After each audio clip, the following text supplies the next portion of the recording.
नमस्कार। आज हम लोग दूसरा पाठ प्रारंभ कर रहे हैं, जिसका प्रारंभ हो रहा है क्रियायोग, कॉन्सेप्ट ऑफ क्रियायोग, पहला पॉइंट है। और उसके बाद दूसरा है कॉन्सेप्ट ऑफ पंचकेश। सबसे पहले क्रियायोग को देखते हैं। पहले पाठ साधन समाधि पाठ में हमने समाधि के बारे में जाना है, समाधि क्या है। और शुरुआत में ही इस पर चर्चा हो चुकी है कि समाधि और योग दोनों एक ही। पतंजलि योग में या पतंजलि योग दर्शन में समाधि को ही योग या योग को ही समाधि का योग का अर्थ यहाँ जो तीन अर्थ हैं, संयम, समाधि और संयोग। यहाँ चित्त की वृत्तियों का निरोध योग है। यह परिभाषा समाधि से संबंधित है, संयोग से संबंधित नहीं है। यह हम पहले पढ़ चुके हैं। अब हमें ये देखना है दूसरे साधन पाठ में कि कौन कौन से साधन हैं जो साध्य तक पहुँचाते हैं। ठीक है, साधन और साध्य कॉन्सेप्ट हम पहले बहुत पहले पढ़ चुके हैं। साधन किसे कहते हैं? जो साध्य तक पहुँचने का माध्यम होता है। और साध्य क्या है? योग या समाधि, जो हमने पहले अध्याय में या पहले पाठ में पढ़ा। अब दूसरे पाठ का नाम है साधन। इसका मतलब है इस पाठ में योग की प्राप्ति के या समाधि की प्राप्ति के जो साधन हैं उनकी चर्चा की गई। ठीक है ना? देखिए तीन पाठ है, समाधि, साधन, योग। तो समाधि का मतलब इसमें योग की चर्चा की गई, समाधि की चर्चा की। समाधि है योग दोनों। दूसरा साधन पाठ, इसका मतलब योग को प्राप्त करने के जो साधन हैं, जो रास्ते हैं, जो तरीके हैं, उनकी चर्चा इसमें। और विभूति पाठ का मतलब योग मार्ग पर जब कोई चलता है तो रास्ते में जो उपलब्धियां होती हैं उन्हें विभूति है। और कैवल्य का मतलब, कैवल्य योग की अवस्था का ही दूसरा नाम, या दूसरी भाषा में कहें योग में जो योग की यात्रा है तो वो योग की यात्रा कहाँ से प्रारंभ होती है?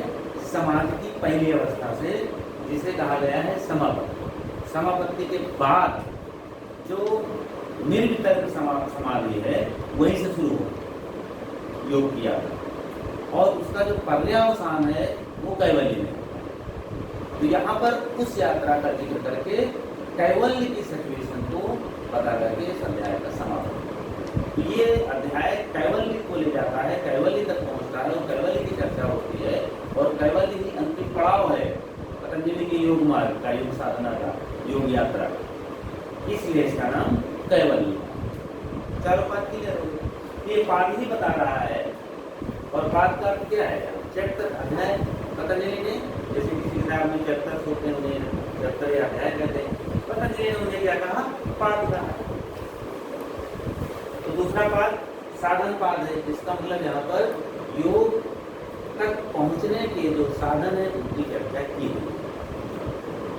और उसमें पहला जो साधन है दैट इज क्रियायोग। यही से शुरुआत। पहला श्लोक की है तप स्वाध्याय स्वर प्रनिधान क्रियायोग। तप, स्वाध्याय और ईश्वर संध्यान, इन्हीं तीनों को क्रियायोग कहा गया है। यही तीनों मिल करके क्रियायोग कहलाते हैं। जैसे अहिंसा, अहिंसा, सत्याग्रह, सत्याग्रह, ये क्या है?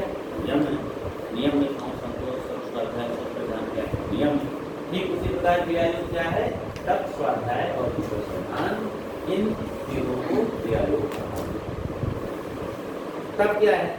ऐसे तो तप की डिफिनेशन तमाम तरह से मिलेगी, लेकिन यहाँ पतंजलि के परिप्रेक्ष्य में तप का एक लाइन का आंसर है चित्त की वृत्तियों को निरोध करने के लिए जो भी उपक्रम किए जाएंगे, उनमें जो भी एफर्ट लगेगा, क्योंकि तप का मतलब आरामदायक स्थिति से नहीं। तो उसमें जो भी आप कष्ट सहते हैं, चाहे कष्ट शारीरिक हो चाहे वो मानसिक हो, वो सब क्या कहलाएगा? तप। स्वाध्याय, स्वाध्याय का अर्थ है स्वयं का अध्ययन करना। तो स्वयं का अध्ययन इस रूप से करना है कि हमारी चित्त की वृत्तियां किसकी वजह से चंचल हो रही है, कौन कौन से ऐसे साधन है जो चित्त की वृत्तियों को निरोध में सहायक हो। और ऐसे साहित्य का चिंतन भी करना, पठन भी करना, पाठन भी करना, वो सब स्वाध्याय करेगा। कैसा साहित्य? जो हमारी चित्त की वृत्तियों को निरोध करने में सहायता होगा। बात समझ में आ रही? जैसे कि ऐसा साहित्य जो हमें अहिंसा पालन की प्रेरणा देता हो, सत्य बोलने की, सत्य का आचरण करने की, अस्तेय के आचरण करने की, ब्रह्मचर्य के आचरण करने की, ये जो प्रेरणा मिल रही है, ऐसा स्वाध्याय करना क्या होगा? स्वाध्याय। ऐसे साहित्य का पढ़ना, ऐसी चीजों का चिंतन करना, वो सब स्वाध्याय है। स्वयं का बारीकी से अध्ययन करते रहना और स्वयं का परिमार्जन करते चलना, ये सब स्वाध्याय है। स्वाध्याय के दो शाब्दिक अर्थ होते हैं, एक तो स्वयं का अध्ययन भी होता है और दूसरा ऐसे साहित्य का अध्ययन करना जो हमें चित्त की वृत्तियों को निरोध करने में सहायता होगी। तो प्रथम दृष्टया क्लिष्ट वृत्तियों का निरोध होगा, यानी कि अक्लिष्ट वृत्तियों को उत्पन्न करने वाला जो साहित्य है उसका अनवरत अध्ययन करना, चिंतन करना स्वाध्याय। अब इसका फल क्या है? तब स्वाध्याय ईश्वर परिधान क्रिया योग। क्रिया योग है, इसका फल क्या होगा? तो समाधि भावना क्लेश तन करणास, समाधि की भावना उत्पन्न होना और क्लेशों का तनु होना। तनु माने क्या होता है? डाइल्यूट। तनु माने क्या हुआ? संकुचित होना। और आप क्या बता रहे हो? कम होना। और आप बताओ? डाइल्यूट हो जाना, डाइल्यूट तो अंग्रेजी बताते हो। मतलब वो तरल हो जाएगा, उसकी सांद्रता घट जाएगी। जी सर, उसकी सांद्रता घट जाएगी। सांद्रता घट जाएगी, जी सर। जी सर। तनु माने होता है कमजोर हो जाना, खत्म होना नहीं होता है, नष्ट होना नहीं होता है। वैसे भी पतंजलि और योग के कॉन्सेप्ट में जिनका कॉन्सेप्ट है उसमें कोई चीजें नष्ट नहीं होती। तनु माने होता है कमजोर हो जाना। जो क्लेश हैं ये कमजोर हो जाते, शिथिल पड़ जाते हैं। और जब कोई व्यक्ति शिथिल हो जाता है तो उसको उस पर कब्जा करना सरल हो जाता है, आसान हो जाता है। समाधि न लगने का कारण एक क्लेश ही है और कुछ नहीं है। अगर एक क्लेश न्यूट्रल हो जाए, समाधि है व्यक्ति की स्वभावता लग जाए, स्वाभाविक तौर पर लग जाए, उसमें ऐसा कुछ नहीं है कि उसको ज्यादा कुछ करना पड़े। एक्चुअल में मेरा जो इंटरप्रिटेशन है वह यह है कि योग की यात्रा प्राप्त करने में एक्चुअल में समाधि को लगने के लिए या योग को प्राप्त करने के लिए आपको कुछ नहीं करना होगा। आपको करना होता है उन पे काम जिनकी वजह से लगने नहीं पाते, और वो हैं पंचक्लेश, अविद्या, अस्मिता, राग, द्वेष, अभिनिवेश, पंचक्लेशा। ये जो 5 क्लेश हैं इनकी वजह से नहीं लगती है समाधि या योग। दुख के कारण यही क्लेश का मतलब ये होता है। अगर इनको शांत कर दिया जाए तो समाधि की भावना उत्पन्न हो जाती है। समाधि की भावना मतलब चित्त समाधि के लिए तैयार हो जाता है, समाधि की योग्यता उसमें आ जाती है। ये इसका क्लेशों को उत्पन्न कैसे करेंगे? क्रिया। अगर क्वेश्चन पूछा जाए नेट में कि क्लेशों को उत्पन्न करने का साधन किसे बताया गया है, तो उसका उत्तर केवल होगा क्रिया योग, और दूसरी ओर भटकने की आवश्यकता नहीं। अब थोड़ा सा देखिए क्लेश क्या है। अविद्या, अस्मिता, राग, द्वेष, अभिनिवेश, पंचक्लेशा, 1/4। ठीक है ना?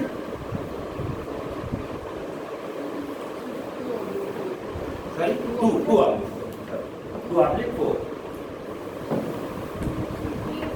3। हाँ 3। 1/2/1 ये है, सबका लिखते चलो। योग सूत्र 2/1 और लाभ किसमें कहा गया है? योग सूत्र 2/2। ठीक है। फिर उसके बाद जिनको हमें तनु करना है उनके बारे में कहा गया है योग सूत्र 2/3, अविद्या, अस्मिता, राग, द्वेष, अभिनिवेश, पंचक्लेशा। अब अविद्या को ये समझा रहे हैं। व्हाट इज अविद्या? अविद्या को ये समझा रहे हैं। अविद्या क्या है?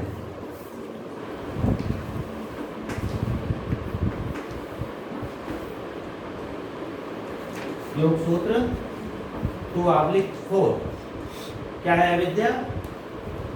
अविद्या को समझा रहे हैं कि नित्य, अनित्य, इनको लिख लो। 4 इन्होंने लक्षण बताए। अनित्य,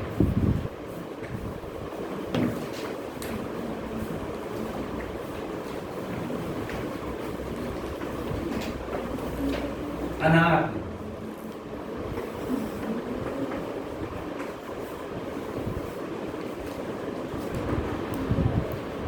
दुख,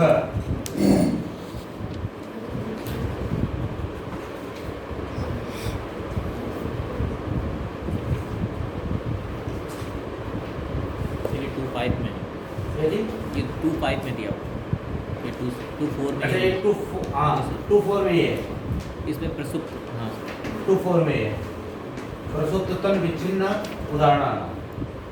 ठीक है, तो ये है 2/5। सबसे पहले अविद्या को क्या कहा गया है?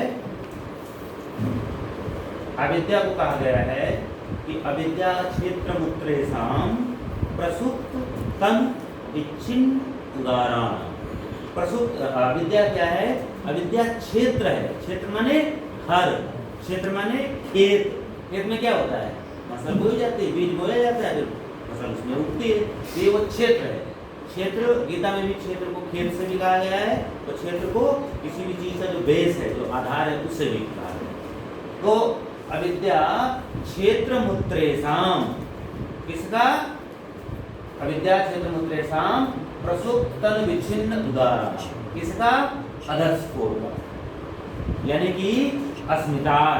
अस्मितार का मतलब हुआ अस्मिता और उसके बाद जो भी चार हो। तो अस्मिता, अस्मिता, राग, द्वेष और अभिनिवेश, ये इन चारों का अविद्या जो है वह स्थल है, निवास स्थल है, वो इनमें रहती हैं। किसमें? अविद्या में। किस रूप में रहती है? प्रसुप्त, तनु, विच्छिन्न और उदार, इन चार रूपों में। ठीक है, अब कैसे? प्रसुप्त का अर्थ क्या हुआ? प्रसुप्त का अर्थ हुआ जैसे छोटा बच्चा है, तो छोटे बच्चे में जो काम वासना होती है वो प्रसुप्त स्थिति में रहती है। इसलिए प्रसुप्त रहने के कारण उसके सामने कोई भी उस तरह की चीज अगर आती है तो उससे कोई ज्यादा चीजें नहीं होती, प्रसुप्त है। एक जो बीज है उसके अंदर जो वृक्ष है वो क्या है? प्रसुप्त। अगर और समय से उसको पूरी व्यवस्था जब दी जाती है तो समय के बाद फिर वह जो प्रसुप्त था वृक्ष, वह अंकुरित होकर के अपना एक स्वाभाविक स्वरूप लेता है। और यह स्वाभाविक स्वरूप में क्या लगेगा? It will take time. ये इमीडिएट नहीं हो सकता कि आज बीज है और कल पीपल का बीज से आप कल एक वृक्ष प्रकट कर दें। जैसे बच्चे में एक समय लगता है, एक समय के बाद जब एडल्ट होता है तो जो चीजें प्रसुप्त में थी वो एक्टिव अवस्था में आ जाती है। अगर कोई चीज ना हो तो वो नहीं हो सकता, वही होगा जो पहले से प्रसुप्त था। तो ये चारों जब प्रसुप्त अवस्था में होते हैं वो इस तरह से रहते हैं कि उनको पोषित करना पड़ता है, वो इमीडिएट अपना फंक्शन नहीं कर पाते। जो भी प्रसुप्त में रहेगा वो इस तरह से रहेगा। तनु, कमजोर रहना, शिथिल होकर के रहना, रहते तो हैं लेकिन पूरी तरह से वो एक्टिव फॉर्म में नहीं होगा। विच्छिन्न और उदार, ये तो एक्टिव फॉर्म है, और इनमें एक जब होगा तो दूसरा विच्छिन्न होगा। जो फ्रंट पे रहेगा, जो एक्टिव रहेगा वो रहेगा उदार, और उसका विरोधी अपने आप विच्छिन्न हो जाएगा। दोनों एक साथ नहीं रह सकते। जैसे भी एक उदाहरण से समझ, जैसे काम वासना का मैंने प्रसुप्त में समझाया, तो वो प्रसुप्त है तो प्रसुप्त रहेगा और थोड़ा थोड़ा धीरे धीरे करके समय से वो एक्टिव होगा। विच्छिन्न और उदार का उदाहरण है, मान लीजिए किसी व्यक्ति में किसी भी घटना के कारण क्या हुआ? क्रोध आ गया। तो जब क्रोध आ गया तो उस व्यक्ति में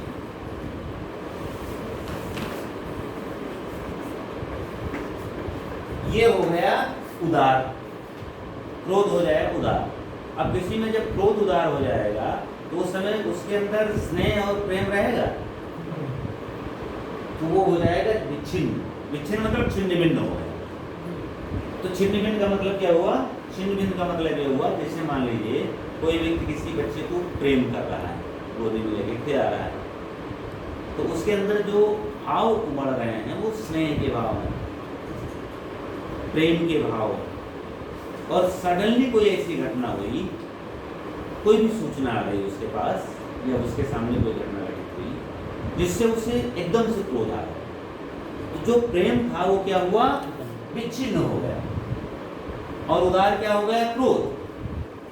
जब प्रेम कर रहा था तो क्या था? विच्छिन्न क्रोध। उदार क्या था? प्रेम। और ये सब इन्हीं के लक्षण, इन्हीं के लक्षण। तो इस तरह से अविद्या में अस्मिता, राग, द्वेष और अभिनिवेश रहते हैं। किन स्टेजेस में?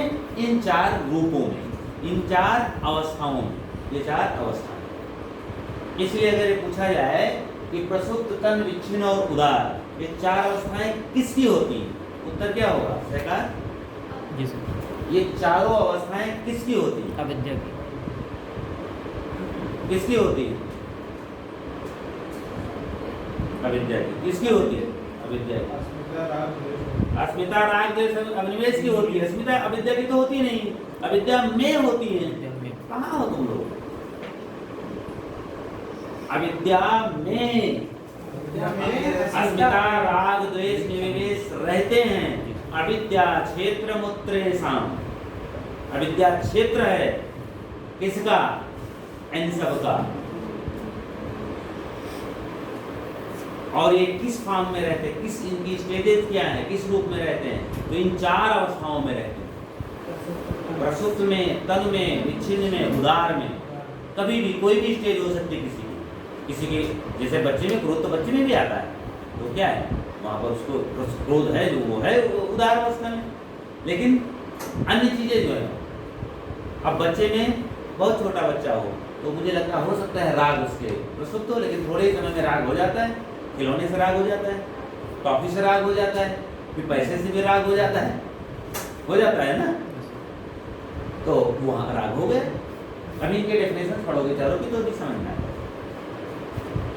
अब ये अविद्या क्या है? तो अविद्या है अनित्य में नित्य का ज्ञान कराने वाली। अनित्य क्या है? हमारा शरीर अनित्य है कि नित्य है? अनित्य। अनित्य है, और हम उसको नित्य समझते हैं। प्रकृति और पुरुष नित्य। तो अनात्म में आत्म का ज्ञान, अनित्य में नित्य का ज्ञान, दुख में सुख का ज्ञान। और श्लोक पर एक और कोई छूट रहा है,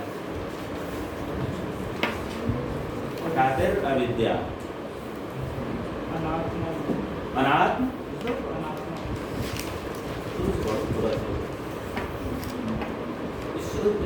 खोल के रखा करो। अनात्मा में आत्मा की अनुभूति। श्लोक पढ़िए, व्याख्या मत पढ़िए।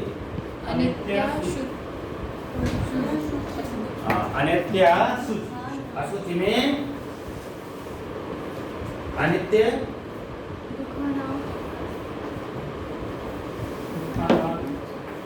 चलो ठीक है, हो जाएगा। ये 4 लक्षण है, ठीक है। अनित्य में नित्य का, अनात्म में आत्म का, दुख में सुख का, और अशुचि में शुचि का ज्ञान होना अविद्या है। अनुभव होना अविद्या है। अपनी समझ होना अविद्या है। समझ में आए? कैसे समझो? अनित्य मतलब जो नित्य नहीं है, उसको क्या समझना?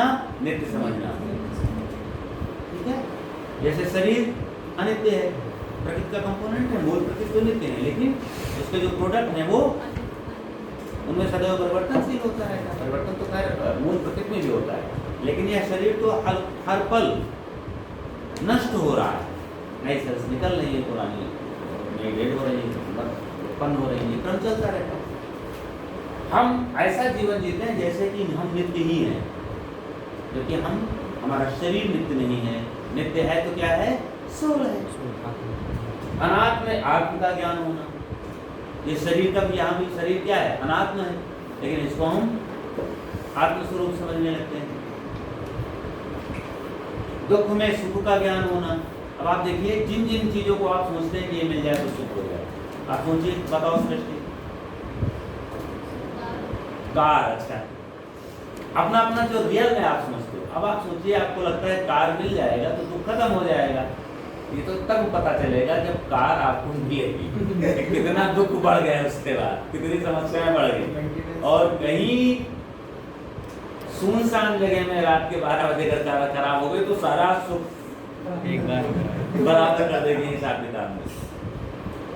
और जिनको कार है, जिनके पास, उनसे पूछो उनका दुख बढ़ गया कि घट गया? और बढ़ गया। क्यों बढ़ गया? कि दुख कार के कारण तो ढेर सारी समस्याएं नहीं है, लेकिन जिस दिन से उन्होंने अगर 1-2 साल कार चला लिया, उसके बाद बिना कार वो एक दिन भी उनके लिए जीना मुश्किल, वो टोटली कार पे डिपेंड हो गए। और जिनके पास नहीं हो तो चल रहा है आराम से, इच्छा जरूर है कार मिल जाए तो बड़ी समस्या है, मुझे बड़ा दुख है, लेकिन सबसे बड़ा सुख यही है कि वो कार पे डिपेंड नहीं है। इसी तरह से अन्य सारी चीजों का कोई भी आप, तो हम जिसमें समझते हैं कि ये इसमें सुख है, वास्तव में उसमें दुख है, सुख नहीं है। किसके कारण ये हो रहा है? अविद्या के कारण। यही अविद्या है। ड्यू टू अविद्या आई एम फीलिंग नित इन अनित, आत इन अनात, सुख इन दुख, शुचि इन अशुचि। शुचि माने होता है पवित्रता, अशुचि माने होता है अपवित्रता। अब अपवित्रता को हम क्या समझते हैं? पवित्र समझते हैं। जो अपवित्र है उसको हम पवित्र समझते हैं, ड्यू टू अविद्या। ढेर सारी चीजें ऐसी हैं उनको हम पवित्र समझते हैं, जबकि वो अपवित्र है। तो यही अविद्या है। अविद्या के लिए डेफिनेशन आया लिखने के लिए, तो यही लिखना है अविद्या। What do you understand by अविद्या? तो इसका उत्तर होगा कि जब हम या कोई भी व्यक्ति अनित्य में, नित्य का अशुचि में, शुचि का अनात्म में, आत्मा का और दुख में सुख का अनुभव करता है, तो वह अविद्या है। यही अविद्या है। नित्य में, अनित्य में, नित्य का अनात्म में, आत्मा का, दुख में, सुख का, अशुचि में शुचि का अनुभव करना अविद्या कहलाता है। ठीक है? तो शुचि पवित्र है ना कि अशुचि पवित्र है? अशुचि में शुचि का, शुचि माने होता है शुचिता, पवित्रता, अशुचि माने अपवित्रता। शुचिता बोलते नहीं, शुचिता नाम भी होता है, अशुचिता किसी का नाम नहीं होता। पूजा पाठ मतलब बोल रहे हैं ना। हाँ, पवित्रीकरण जो होता है उसी को बोलते जब हम नित्य में अनित्य, दुख में सुख और अशुचि में शुचि का अनुभव करते हैं, यही हैं। अविद्या है। एक छूट गया, तो ये अविद्या हो गई। ठीक है ना? अब एक एक की डेफिनेशन पढ़ लेते हैं। तो अविद्या की डेफिनेशन ये हो गई। अस्मिता की डेफिनेशन क्या है? सॉरी, अस्मिता की दृग् दर्शन शक्त्योर एकात्मेव अस्मिता। अस्मिता, अस्मिता क्या है? दृग् शक्ति और दर्शन शक्ति दोनों का एक हो जाना, जिसके कारण एक होता है या जो एक रूप है, वही अविद्या है। दृग् शक्ति, दृग् शक्ति मतलब क्या हुआ? देखने वाला। देखने वाला कौन है? बोलो, देखने वाला कौन है? प्रकाश। पूज्य दृष्टा, जो देखता है उसे दृष्टा कहते हैं। उसके पास ये दृग् शक्ति है। सर पुरुष, पुरुष, ठीक है ना? और दर्शन, सर दर्शन माने प्रकृति, प्रकृति जो दृश्य है, हाँ, दृश्य कहो, दर्शन कहो, ठीक है? तो दृग् शक्ति और दर्शन शक्ति या दृश्य शक्ति दोनों का एक हो जाना क्या कहलाता है? अविद्या। सॉरी, अस्मिता कहलाता है। तो दृग् शक्ति और दर्शन शक्ति, सूत्र देखिए, सूत्र है 6। बस एक काम से चल रहे हैं पूरा, ठीक है ना? यहाँ पर 1 था, 1 2 3 और फिर ये हो गया 4, ये हो गया 5 और ये हो गया 6।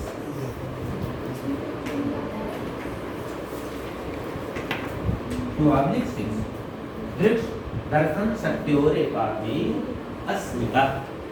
अस्मिता के कारण ही दोनों एक रूप अनुभव होते हैं। तो ये वही हुआ, अनित्य में नित्य और अनात्म में आत्मा। क्योंकि अनित्य कौन है? शरीर है। और अनात्म कौन है? जिसमें आत्मा ना हो, तो प्रकृति जो है वो अनात्म है। तो ये अविद्या का ही फंक्शन है। अविद्या ही दर्शन उत्पन्न करती है, यानी कि दृश्य बनाती है। यही तो मैं उस कल अगले इसके पहले वाली क्लास में बता रहा था। अविद्या का ज्ञान जैसे होगा वैसे अविद्या का ये काम बंद हो जाएगा। क्योंकि प्रकृति को जानने के बाद प्रकृति कटार्थम च अनष्टम अपि अनष्टम, अनष्ट न रहते हुए भी जिसको उसका ज्ञान हो जाता है उसके लिए वह नष्ट के समान हो जाता है, और उसके लिए वो फिर वह भोग और अपवर्ग दोनों कराना बंद हो। तो दृढ़ शक्ति और दर्शन शक्ति दोनों को एक होना अविद्या के कारण ही होता है, और यही अविद्या। अगला 7 राग सुखानुसयी रागा, ठीक है, सुखानुसयी रागा 2/7 योग सूत्र के लिखते हैं। राग की डेफिनेशन है सुखानुसयी रागा। राग क्या है? जो सुख के कारण उत्पन्न होता, सुख के पीछे जो छूटता है।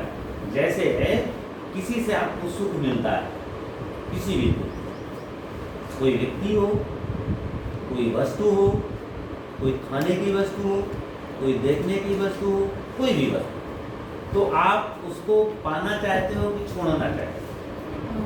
पाना चाहते हो। सारी टेंशन इसी बात की रहती है कहीं वो छूट ना जाए, कहीं वो ऐसा ना हो जाए कोई दूसरे लेके चला जाए, इसी पे सारा दिमाग लगा रहता है। तो वो जो फीलिंग होती है उसको पाने की जो चाह होती है, दैट इज राग, ठीक है। उसे अटैचमेंट जिसको आप बोलते हैं अंग्रेजी में, उसी का नाम है राग। ये उसी से होता है जिससे आपको सुख मिलता है, ठीक है। कभी ऐसे व्यक्ति को आप नहीं देखना चाहते जिसने आपको कष्ट दिया, उसी को आप चाहते हो, उसी की बातें सुनना चाहते हो। वो सब क्या है? अपनी तारीफ सुनना चाहते हो, ये गलत हो रहा है। सुख मिलता है, ठीक है। सुख समझ में आ गया? तो सबसे ज्यादा दुख किसी से होता है? सुख वाले से, राग से। इतिहास जीवन में भी होता है। देखिए जितने भी सुसाइड करते हैं, खासकर यूथ, चाहे वो मेल हो चाहे फीमेल, सब इसी से करते हैं। ब्रेकअप हुआ, अगले दिन जाकर के कहीं लटक गए, ब्रेकअप से ही सारा उत्पन्न होता है। राग से जिससे दुश्मनी होती है उससे द्वेष होता है, उसमें घटनाएं कम होती हैं, उसमें ज़्यादा से ज़्यादा बहुत क्रोध होगा, क्या होगा? उसको जाके निपटा दोगे। लेकिन जो स्वयं को निपटाते हैं वो ज़्यादा खतरनाक है, वो इसी से होता है। देखिए कितने मैं उदाहरण बता रहा हूँ। दशरथ ने अपने प्राण क्यों त्यागे? ड्यू टू राग, राम से राग था। और राम के वनवास जाने का शोक दशरथ बर्दाश्त नहीं कर पाए, उन्होंने अपने प्राण का त्याग कर दिया। श्रवण कुमार के माता पिता ने अपने प्राण क्यों त्यागे? श्रवण कुमार से राग होने के कारण। ढेर सारे बड़े बड़े सेठों को हार्ट अटैक हो जाता है जब सडनली बिजनेस में लॉस होता है, जबकि ऐसा थोड़े कि उनको खाने भर का नहीं बचा, आवश्यकता जो खाने और वस्त्र पहनने की है, यही तो बेसिक रिक्वायरमेंट, ऐसा थोड़े तो नहीं बचा। कई लोग तो उसमें उनका बीपी बढ़ जाता है कि उन्होंने कैलकुलेशन किया था कि इस वर्ष 15 लाख की बचत होगी या 15 करोड़ की बचत होगी, और जब कैलकुलेशन हुआ लास्ट में तो 1 करोड़ या 1 लाख की बचत कम हो गई। इस वजह से उनको बीपी बढ़ गया और उनको टेंशन हो गई कि 15 होना था 14 कैसे हुआ, एक कम कहाँ चला गया। मतलब जो 14 हुआ उसकी टेंशन नहीं है, या उसको एंजॉय नहीं कर रहे हैं, टेंशन उसकी कि वो एक कम कैसे हो गया। तो कहने का मतलब पतंजलि ने सबको दुख की कैटेगरी में रखा है। These are cause of sorrow, अविद्यास्मिता राग द्वेष और मोह, लेकिन main cause of this because these are living in this, इसलिए इसको डिस्ट्रॉय किया जाएगा तो सब अपने आप इसके रहते, क्योंकि खेत जिंदा है, तो खेत जिंदा रहेगा तो फसल थोड़े नष्ट होगी, बीज उसे गिरते रहेंगे, फसल उगती रहेगी, तो आप उखाड़ते रहो। इसलिए इसको क्षेत्र कहा गया है। इसका अविद्या अस्मिताद, अस्मिताद का मतलब क्या हुआ? जब अविद्याद कहा जाए तो पंचक्लेश के बारे में कहा जाता है। इस तरह के शब्द आप ध्यान से सुन लीजिए। अविद्याद का मतलब हुआ पंचक्लेश, विद्या, अस्मिता, राग, द्वेष, अभिनिवेश। अस्मिताद का मतलब हुआ अस्मिता, राग, द्वेष, अभिनिवेश। उसमें अस्मिताद जब कहा जाए तो अविद्या बात, तो अस्मिताद आर लिविंग इन अविद्या। ठीक है, तो राग समझ में आ गया, अस्मिता समझ में आ गया, राग समझ में आ गया। अब द्वेष, दुखानुशयी द्वेषाय, पढ़ाते जाओ। 8 तो आप लिख 1 दुखानुशयी, बोलो एक बार श्लोक बोलो। दुखानुशयी द्वेष। ये तो छोटे छोटे सरल है, याद कर लो ना। दुखानुशयी रागा, दुखानुशयी द्वेषः, और उसके बाद क्या है? स्वरस्वाही विदुषु। ऐसे चलो मेरे साथ बोलो। स्वरस्वाही विदुषो अपि अभिनिवेशः। नहीं, तथा अरूढ़ो अभिनिवेशः। कैसे बोलो, तोड़ के बोलो, अलग अलग। स्वरस्वाही विदुषो अपि तथा अरूढ़ो अभिनिवेशः। तो इसे उसके तोड़ के जब अलग अलग शब्द में याद करोगे तो उसको समझना भी आसान रहेगा और लर्न करना भी आसान रहेगा। तो दुखानुशयी द्वेषः, जो दुख के पीछे उत्पन्न होता है उसे द्वेष कहते हैं। जैसे मान लीजिए कहीं से भी आपको दुख हो रहा, ठीक है ना, कुछ सटीक उदाहरण है, तो जो कुछ होता है उसी का नाम द्वेष है। ठीक है, मान लीजिए किसी से आपका खूब अच्छे से झगड़ा हुआ, खूब पटकी पटका, बाल में चौड़ल क्लास में, अब उसके बाद उसको देख कर जो होता है कुछ उसी का नाम द्वेष है। समझ में आ गया? जैसे मान लीजिए आप अपनी मम्मी को बहुत चाहती, तो मम्मी को याद करके, या जब कभी ऐसा हो कि लगे कि मम्मी से छोड़ना पड़ेगा, तो उनको याद करके जो कुछ होता है उसका नाम राग। और किसी से अगर पटकी का पटका बाल में चौगल हुआ है तो उसको सामने आने पर जो अंदर से होता है उसी का नाम। और इन दोनों सिचुएशन में जब आपको कुछ ना हो, आप योगी हो गए, यही पहचान है। ये तो कहते हैं गीता में क्या कहा गया है, योग की अवस्था में जो पहुंच जाता है, समाज के स्टेज में जो पहुंच जाता है, तो उसके लिए मान और अपमान, राग और द्वेष, मिट्टी और सोना सब एक जैसा हो जाता है, समान हो जाता है, वह उनसे अप्रभावित रहता है। तो ये जो है अपने आप को जज करने का बहुत सरल तरीका है। और अगर अब कम हो रहा है, मान लीजिए माना किसी के साथ ऐसा हुआ हो, तो जितना द्वेष पहले हो रहा अब कुछ कम हुआ, 6 महीने बाद और कम हुआ, 1 साल बाद और कम हुआ, तो आप योग की ओर जाए। और अगर बढ़ता जा रहा है, नहीं, देखिए एक दोस्ती होना या कम होना उसके द्वारा कुछ ऐसा कहा गया, किया गया, कुछ लोगों ने उसमें इंटरप्रिटेशन किया, फिर संवाद शुरू हुआ, फिर ला करके उसने अपना टिफिन देना शुरू कर दिया, तो खत्म हो, सबका कम हो जाता है, ये तो ह्यूमन स्वभाव है। लेकिन सेम स्थिति में आगे वाला जब देखता है तो आंख ही निकालता है, तब भी उसके प्रति धीरे धीरे द्वेष कम हुआ और उसके प्रति प्रेम होने लगा, तो समझिए अब आप योगिक हो गए। ठीक है, बाकी तो आप देखिए तमाम होता है स्वार्थ, बस नेताओं को देखिए रोज लड़ते हैं, रोज प्यार हो जाता है, रोज झगड़ा हो जाता है, स्वार्थ बस। और ऐसे भी आप देख लीजिए, ह्यूमन उसमें भी देख लीजिए, किसी प्राणी को भी आप देख लीजिए, एक कुत्ते को आप रोज डंडा लेके मारिए 1 हफ्ते तक, उसके बाद 8वें दिन से उसको रोटी दिखाना शुरू करिए, तो पहले दिन तो देख के रोटी दूरी से पूछ लाएगा, कुछ तो गड़बड़ है, 7 दिन तक व्यक्ति पीटता था, कुछ तो गड़बड़ है। दूसरे दिन भी दिखाओगे तो थोड़ा पूछ हिलाएगा और हो सकता है 1 आध कदम बढ़े, और फिर 1 आध हफ्ते में या 2-4 दिन में वो आपकी रोटी तक आ जाएगा, और उसको जब खतरा नहीं लगेगा खा भी लेगा, और ऐसे करके महीने 15 दिन में वो नॉर्मल हो जाएगा। उसे याद तो रहेगा, वो भूलेगा नहीं, लेकिन खाने लगेगा। लेकिन पहली वाली रोटी से पहले ही वो आपको काटने भी दौड़ सकता है, क्योंकि इतनी जल्दी उसको विश्वास नहीं होगा, धीरे धीरे होगा। आप अपने व्यक्तिगत जीवन में देखो, हो सकता है किसी से आपको बहुत ज़्यादा दुश्मनी रही हो, और कुछ दिन में सिचुएशन ऐसी बदली कि उससे आपको बहुत तगड़ी दोस्ती हो गई। ये व्यवहारिक में देखने को मिलता है। तो ये जो दोस्ती हुई ये इसलिए हुई कि जो दुश्मनी थी उसको किसी कारण से उसे तनु किया गया, तनु विच्छिन्न उदार उसे तनु किया गया, कमजोर किया गया, उसको तनु करने के लिए सिचुएशन उत्पन्न की गई और उसको विच्छिन्न भी किया गया और उसके विरोधी को उदार किया गया। उसका विरोधी जो है वो प्रबल हुआ, उदार का मतलब प्रबल हुआ, और ये कुछ दिन चला, तब जाकर के ऐसा हुआ। समझ बात आ रही है? ये पूरा व्यवहारिक ग्रंथ है पतंजलि का, ऐसा नहीं कि केवल योग में ही काम आने वाला, समाज में काम होगा। ये डे टू डे लाइफ के प्रिंसिपल इसमें लिखे हुए। आप शादी ब्याह में देखिए, शादी होती है और पता चला कि जो है उसके पहले तो लगा कि शादी नहीं होगी तो सुसाइड कर लेंगे। ये सारे रिश्ते आपको मिलेंगे, मतलब इतना ज़्यादा कि अगर मम्मी पापा से तो जिद पे आ गया कि आपने मेरा इनके साथ अगर शादी नहीं की या नहीं किया तो मैं सुसाइड कर लूँगी या कर लूँगा, और मम्मी पापा विवश हो गए करने के लिए, कर दिया सारी चीज़ों को ताक के रख के। उसका परिणाम क्या हुआ? 2-4 साल बाद अब हम नहीं रहेंगे साथ में, अब तलाक करेंगे, कोर्ट में मुकदमा भी आ गया। अब आप देखिए क्या हुआ, कुछ ऐसा हुआ जो पहले के प्यार को उसने क्या किया? विच्छिन्न कर दिया,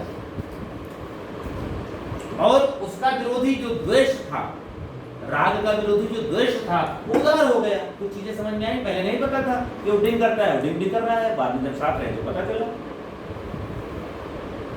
पीटने भी लगा और बहुत कुछ हो सकता पता चला, तो अंत में निर्णय लेना पड़ा। उसके बाद मुकदमा चला, 2-4 साल 10 साल आधी जिंदगी बीत गई, उसका कोर्ट में फिर जाके समझौता कर लिया, कानून पकड़ा, उठा बैठा, भाई गलती हो गई, माफ करो, फिर कंप्रोमाइज हो गए। तो ये क्या है? यही है तनु विच्छिन्न उदार जो चलता रहता है। तो ये तनु विच्छिन्न उदार हो रहा है, ये इन्हीं के कारण हो रहा है, इसमें आपका कोई कंट्रीब्यूशन नहीं है।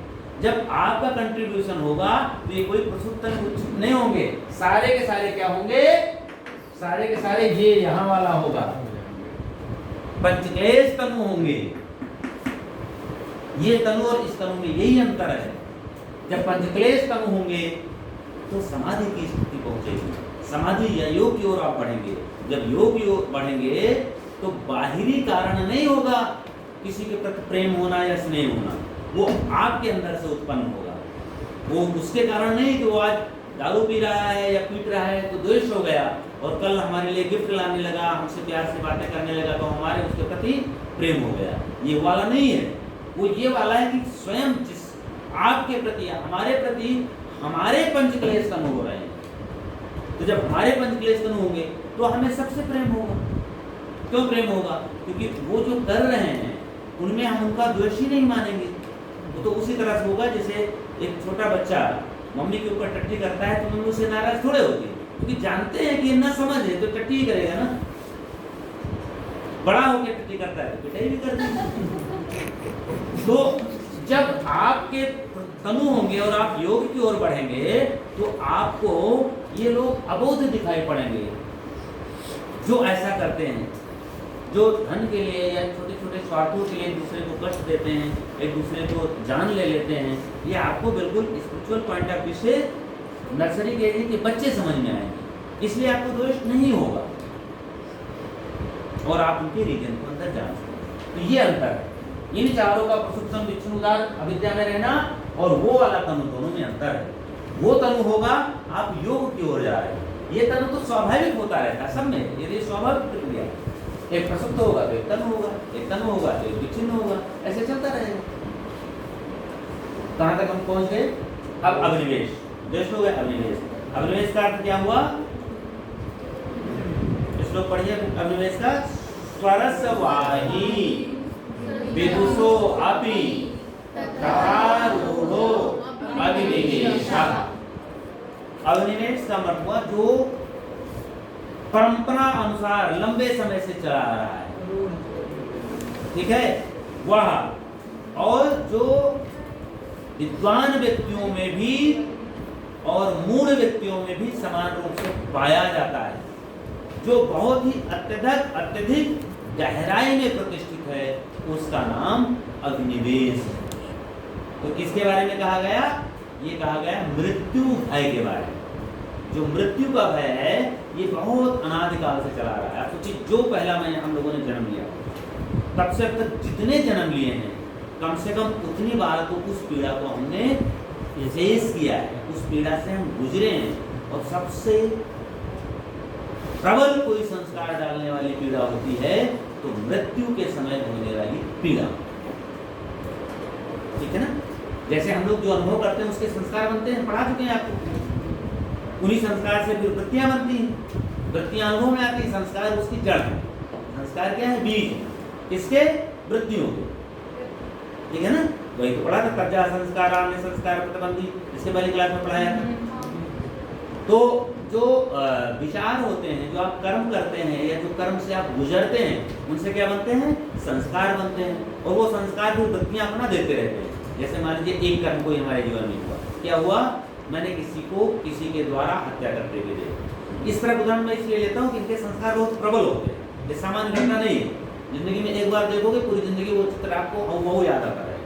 बाकी आपने रोड के किनारे कुत्ते को बैठे देखा क्या? रोज देखते हो, भूल जाते हो उसके बाद वो कुत्ता लाल था कि पीला था, अगर कुछ अलग हटके तो नहीं है। रोज आप खाना खाते हो, हम आपसे पूछे कि आपने पिछले संडे को क्या खाया था, आपको नहीं याद होगा। क्यों? क्योंकि ये उसके सामान्य संस्कार है। लेकिन हम पूछे, आप बताइए लास्ट टाइम आपने कब खाना खाया था, कोई ऐसा खाना जिसको खाने के बाद आप मरते मरते बचे। अगर हुआ है तो याद होगा, क्योंकि वो अपने प्रबल संस्कार छोड़ता है। तो मैं जो बता रहा हूं कि जो किसी भी कर्म की जो पीड़ा होती है वो सबसे ज्यादा संस्कार डालती है। इसीलिए पतंजलि ने दुख निवृत्ति की बात की, सुख निवृत्ति सुख प्राप्ति की बात नहीं की। दूसरी एक चीज और है, आप बताइए हमारे जीवन का, आप केवल आप लोग अपने एक महीने का, पिछले एक महीने का मूल्यांकन करें, एक साल का मूल्यांकन करें। एक साल में कितना समय आपका रहा होगा जो सुखकारी था और कितना समय रहा वो दुखकारी? बताइए। मैं समझ रहा हूँ अगर हम मोटा मोटा आकलन करें, व्यक्ति विशेष की मैं बात नहीं कर रहा हूँ, लेकिन यहाँ जितने लोग हैं सबका अगर एक एवरेज निकालें तो लगभग सबका एवरेज निकालने पर 90-95% आपका जीवन सुखकारी रहा होगा। एक महीने निकालो चाहे एक महीने निकालो, चाहे पिछला पूरे लाइफ का निकालो, 10% ही दुखकारी रहा होगा। लेकिन सुखकारी याद है? नहीं याद, उसके संस्कार इतने तगड़े है ही नहीं। और कष्टकारी एक बार भी हुआ होगा तो याद, वो प्रबल संस्कार होता है। तो ये जो एक दुख है, ये सब दुख हैं, ये सब कष्ट देते हैं।